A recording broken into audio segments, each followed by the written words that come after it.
नमस्कार, ये आकाशवाणी चंडीगढ़ है। अब आप गुरजीत कौर से प्रादेशिक समाचार सुनिए। पहले इस बुलेटिन के मुख्य समाचार। हरियाणा के मुख्यमंत्री नायब सिंह सैनी ने बड़ खालसा सामुदायिक केंद्र का नाम अमर शहीद दादा कुशाल सिंह दहिया के नाम पर रखने की घोषणा की। मुख्यमंत्री ने आज सोनीपत में 72वें राज्य स्तरीय सहकारिता सप्ताह का शुभारंभ किया। रोहतक IMT क्षेत्र में पुलिस और बदमाशों के बीच हुई मुठभेड़ के बाद 3 आरोपियों को गिरफ्तार किया गया। सांसद नवीन जिंदल ने आज कुरुक्षेत्र में सांसद खेल महोत्सव का उद्घाटन किया और युवाओं को खेलों में भाग लेने के लिए प्रोत्साहित किया। और हरियाणा के सामाजिक न्याय एवं अधिकारिता मंत्री ने नरवाना में डाकघर की नई शाखा का उद्घाटन किया। अब समाचार विस्तार से। हरियाणा के मुख्यमंत्री नायब सिंह सैनी ने बड़ खालसा सामुदायिक केंद्र का नाम अमर शहीद दादा कुशाल सिंह दहिया के नाम पर रखने की घोषणा की। वे आज दादा कुशाल सिंह दहिया के 350वें बलिदान दिवस पर सोनीपत के राई में आयोजित कार्यक्रम को संबोधित कर रहे थे। मुख्यमंत्री ने कहा कि गांव बड़ खालसा में दादा कुशाल सिंह दहिया के शहीदी स्मारक का जीर्णोद्वार किया जाएगा। उन्होंने कहा कि मुख्य मार्ग से बड़ खालसा जाने वाली सड़क जो नगल कलां से मनोली गांव तक जाती है का नाम दादा कुशाल सिंह दहिया मार्ग रखा जाएगा। इस अवसर पर मुख्यमंत्री ने कहा, जब भी गुरु जी के बलिदान की बात होती है तो उनके शीश की रक्षा करने के लिए अपना शीश देने वाले अमर शहीद दादा कुशाल सिंह दहिया जी के बलिदान को याद किया जाता है। आज हम उनके 350वें बलिदान के उपलक्ष्य पर हम इस पवित्र भूमि पर वीरता, बलिदान और धर्म की रक्षा के महान आदर दादा कुशाल सिंह दहिया जी को नमन करने के लिए एकत्र हुए। दादा कुशाल सिंह जी दहिया का बलिदान इतिहास के स्वर्ण अक्षरों में ये लिखा गया है। मुख्यमंत्री ने युवाओं से आह्वान किया कि वे दादा कुशाल सिंह दहिया जैसे वीरों के आदर्शों से प्रेरणा लें और भारत को विश्व गुरु बनाने के संकल्प के साथ अपने धर्म, संस्कृति एवं देश की गरिमा की रक्षा के लिए सदैव तत्पर रहें। इस अवसर पर मुख्यमंत्री ने और कई घोषणाएं भी की, जिनमें गांव दीपालपुर में ग्राम पंचायत द्वारा उपलब्ध कराई गई भूमि पर 1 करोड़ रुपए की राशि से महिलाओं एवं युवाओं के लिए कौशल विकास पार्क बनाना, गांव दीपालपुर में 65 लाख रुपए की लागत से सामुदायिक केंद्र का निर्माण और राई विधानसभा क्षेत्र में 25 किलोमीटर के रास्तों को खेत खलिहान योजना के तहत पक्का करवाना शामिल है। मुख्यमंत्री ने कहा कि ये काम करवाया जाएगा। हरियाणा के मुख्यमंत्री नायब सिंह सैनी ने आज सोनीपत में 72वें राज्य स्तरीय सहकारिता सप्ताह का शुभारंभ किया। कार्यक्रम को संबोधित करते हुए उन्होंने कहा कि गांवों की प्रगति का रास्ता सहकारिता से होकर जाता है। सहकारी समितियों को मजबूत करने के लिए निरंतर कदम उठाए जा रहे हैं। सहकारिता क्षेत्र को आधुनिक और पारदर्शी व प्रतिस्पर्धी बनाने के लिए 710 पैक्स का कंप्यूटरीकरण किया जा रहा है। मुख्यमंत्री ने कहा कि इस साल को सहकारिता वर्ष के रूप में मनाया जा रहा है। ये आयोजन सहकारिता से समृद्ध और समृद्ध से आत्मनिर्भरता के संकल्प को सिद्ध करने में अहम भूमिका निभाएगा। मुख्यमंत्री ने युवाओं से आह्वान किया कि वे पारंपरिक सोच से बाहर निकलकर सहकारी समितियों बनाएं और डिजिटल इंडिया के माध्यम से सहकारी समितियों को वैश्विक ब्रांड बनाएं।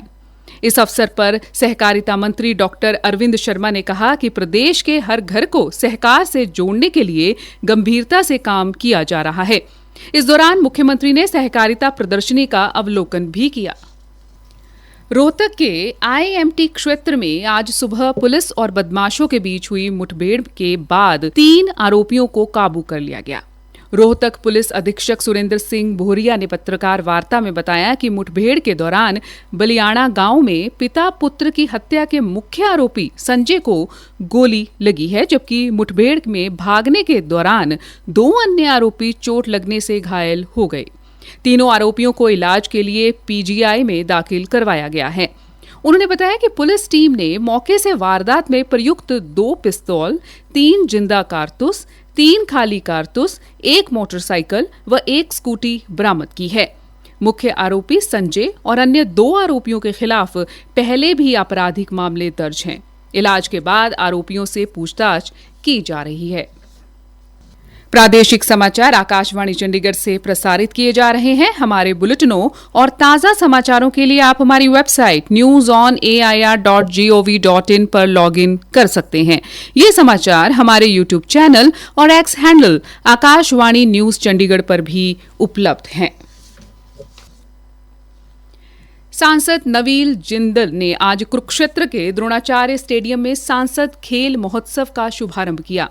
उद्घाटन समारोह में पूर्व राज्य मंत्री सुभाष सुधा, भारतीय जनता पार्टी के तमाम पद अधिकारियों सहित सैकड़ों खिलाड़ी शामिल हुए। इस अवसर पर श्री नवीन जिंदल ने कहा,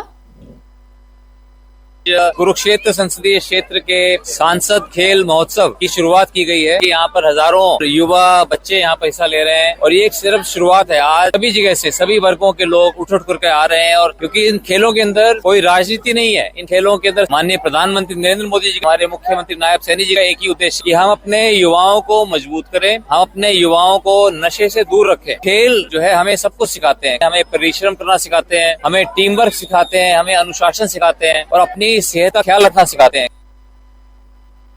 श्री नवीन जिंदल ने युवाओं को खेलों में भाग लेने के लिए प्रोत्साहित किया। उन्होंने बताया कि इस खेल महोत्सव में विजेता खिलाड़ियों को करीब 2.5 करोड़ रुपए की राशि पुरस्कार स्वरूप दी जाएगी।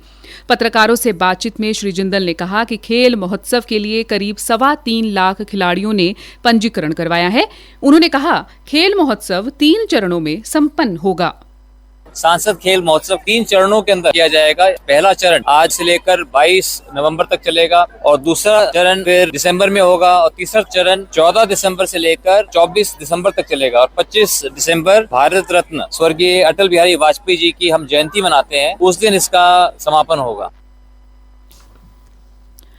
हरियाणा के सामाजिक न्याय एवं अधिकारिता मंत्री कृष्ण कुमार बेदी ने आज नरवाना के लघु सचिवालय परिसर में डाकघर की नई शाखा का उद्घाटन किया।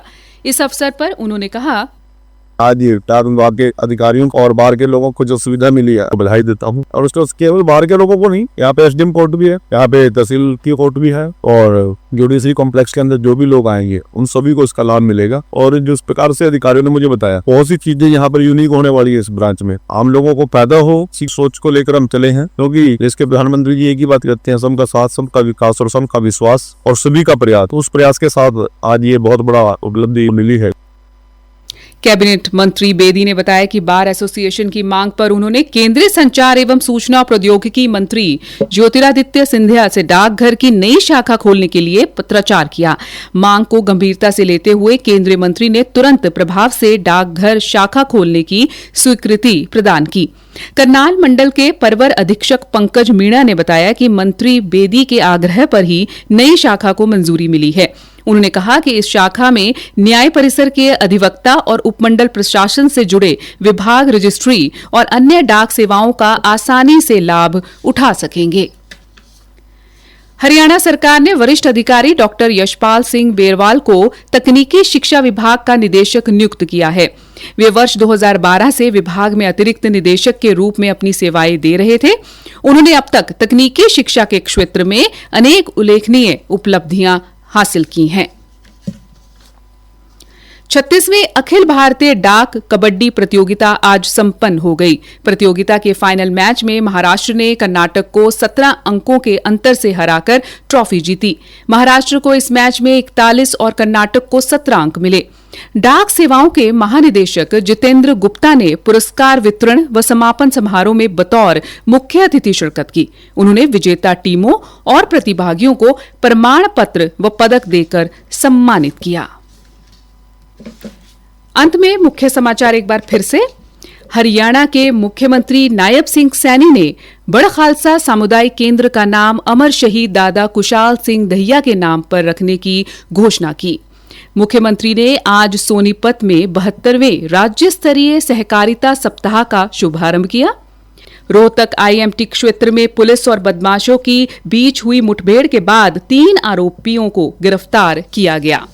सांसद नवीन जिंदल ने आज कुरुक्षेत्र में सांसद खेल महोत्सव का उद्घाटन किया और युवाओं को खेलों में भाग लेने के लिए प्रोत्साहित किया। इसी के साथ ये समाचार बुलेटिन समाप्त हुआ। नमस्कार।